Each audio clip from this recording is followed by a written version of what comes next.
sot jemi më pranë se kur digitalizimit të hartave kadastrale. Së bashku me UNOPS kemi nisur punën dhe një proces që kërkon kohë për digitalizimin e plot 33.000 planshetash. Fundi i 2026-ës do të na gjejë absolutisht me një kadastër tërësisht digjitale. Digitalizimi i dhënave dhe përdorimi i teknologjisë blockchain na ka dhënë mundësinë që të automatizojmë një pjesë të shërbimeve tona. Në fillim të 2025-ës kishim 5 shërbime automatike dhe sot që flasim kemi 10 shërbime të tilla që i ofrojnë qytetarit.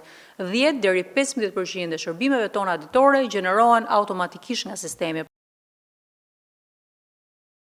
Dhe një lajm i mirë në fakt i ditëve të fundit është finalizimi i mundësisë së kryerjes së pagesës nëpërmjet e-Albanias me kartë bankare.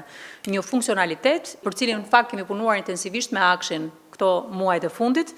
Dhe më vjen mirë që më në fund e finalizuam, sepse tashmë qytetarëve nuk do ju duhet të qëndrojnë më në sportelet e bankave dhe të postës në këtë rast, dhe jo më të ASHK-s, dhe mund ta bëjnë pagesën aty ku bëjnë aplikimin edhe pagesën vetëm me një klik. Me përfundimin e digitalizimit të dhënave kadastrale, mendojmë që krijohen të gjitha parakushtet për të shfryzuar benefitet që sjell përdorimi i inteligjencës artificiale, që besojmë fort që do japi një hovë të ri mënyrës se si u shërbejmë me cilësi dhe në kohë qytetarëve.